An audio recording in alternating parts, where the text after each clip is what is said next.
এই মুহূর্তে যে খবরে নজর রাখবো, বিশুদ্ধ জলের দাবিতে বিক্ষোভ, জল ঘোলা বেরোনোয় স্থানীয় পিএইচই দপ্তরে বিক্ষোভ, বেলডাঙ্গার কামারপুর ওয়াটার ট্রিটমেন্ট প্ল্যান্ট ঘেরাও করে বিক্ষোভ, হাতে প্ল্যাকার্ড নিয়ে আন্দোলন স্থানীয়দের।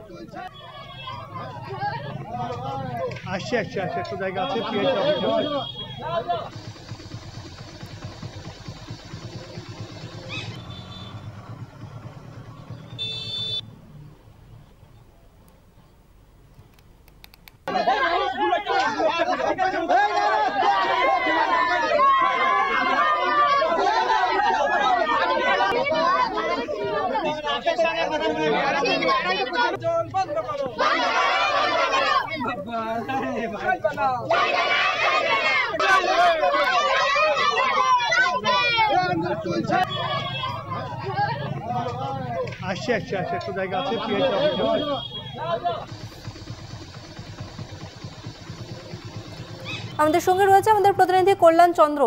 কল্যাণ, বিশুদ্ধ জলের দাবিতে স্থানীয়রা বিক্ষোভ দেখাচ্ছেন, কবে থেকে এই অসুবিধার সম্মুখীন হচ্ছিলেন তারা, এখন তাদের কি দাবি?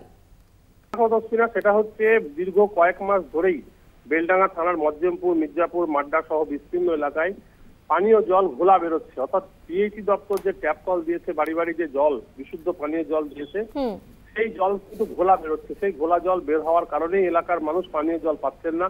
বিশেষত গরমের সময়, তীব্র গরমে তারা পানীয় জল কষ্টে ভুগছেন এবং গ্রামের দরিদ্র মানুষ তারা জল কিনেও খেতে পারছেন না। এই দাবি কিন্তু বহুবার তারা জানিয়েছেন। কোনো কাজ না হওয়ায় তারা বাধ্য হয়ে বেলডাঙ্গার যে ওয়াটার ট্রিটমেন্ট প্ল্যান্ট রয়েছে সেখানে ঘেরাও করেছেন এবং তাদের সঙ্গে মিলিত হয়েছেন এলাকার প্রচুর মানুষ। হাতে প্ল্যাকার্ড নিয়ে তাদের বিক্ষোভ আন্দোলন শুরু হয়েছে। তাদের দাবি অবিলম্বে ট্যাপ কলে বিশুদ্ধ পানীয় জল দিতে হবে, তা নাহলে তারা সমস্যায় পড়বেন, অসুস্থ হয়ে পড়বেন।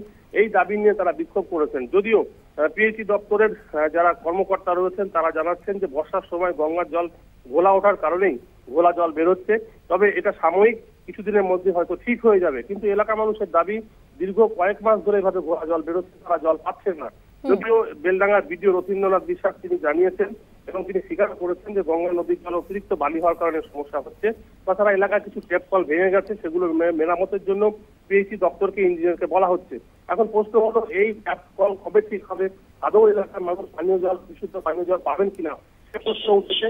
এলাকার মানুষের দাবি, তারা আজকে বিক্ষোভ দেখিয়েছেন, কিন্তু যদি অবিলম্বে তাদের ট্যাপ কলগুলো সারানো না হয় বা যদি বিশুদ্ধ পানীয় জল না হয় তাহলে তারা বৃহত্তর আন্দোলনে যাবেন। তসমিনা, বেশ ধন্যবাদ তোমাকে কল্যাণ।